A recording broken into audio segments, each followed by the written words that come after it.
This is James Gunn, his final film in the MCU.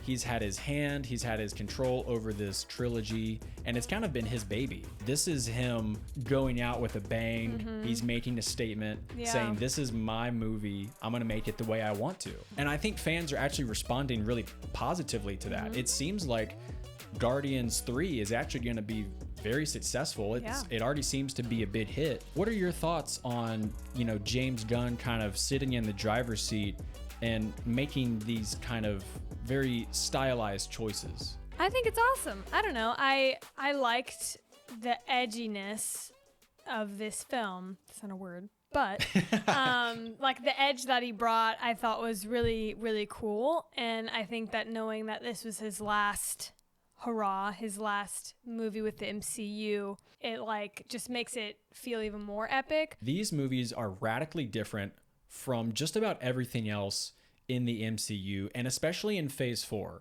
Phase 4 has kind of had some doozies, let's be honest. And this third movie, there's some key elements that I want to focus on here. The violent action. This movie's pretty violent. Yeah.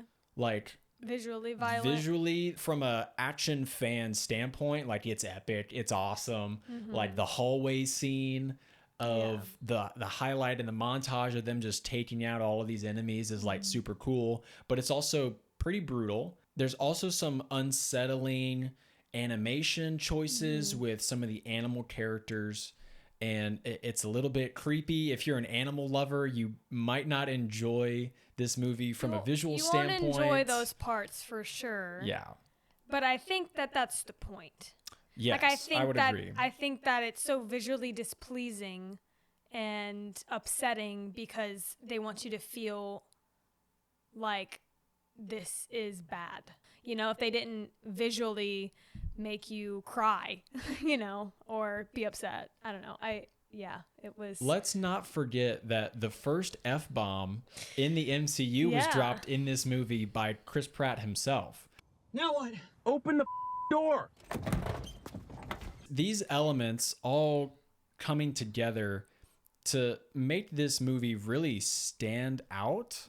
I think that these are all choices that are intentional and they work. They work in favor of Guardians. I think if any of these other Phase 4 movies tried to incorporate some of these things, it would kind of just miss the mark. Props to James Gunn, because he was the one that was picked to do the very first Guardians movie. And I actually rewatched that one just 24 hours after we saw the third one. And it was really cool to just go back and see just how quirky it is, how the quippy one-liners and the dialogue between the Guardians is just very grounded. It's funny. It's enjoyable. When you think back at them, or even if you rewatch them, if you haven't seen them in a while, he had a vision for the overarching story of all three movies. When you're making a trilogy and you're just making a trilogy, that leaves room for you to be able to tell a story from beginning to end.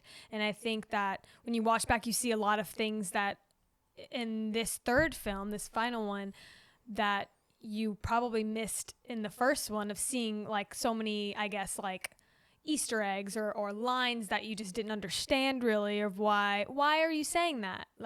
Or, oh, what's going on with him, or what happened to him in the past? I think that this third one kind of just, it connects all the dots. It connects everything. Yeah.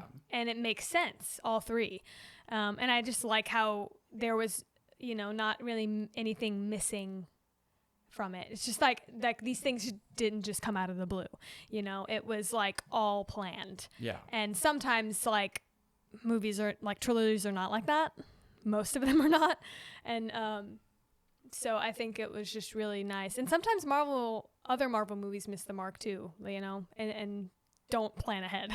So I think that James did a great job with these three. Way to go, James. Yeah. Way to go, dude. If you enjoyed this, click the video on your screen, and I'll see y'all in the next one.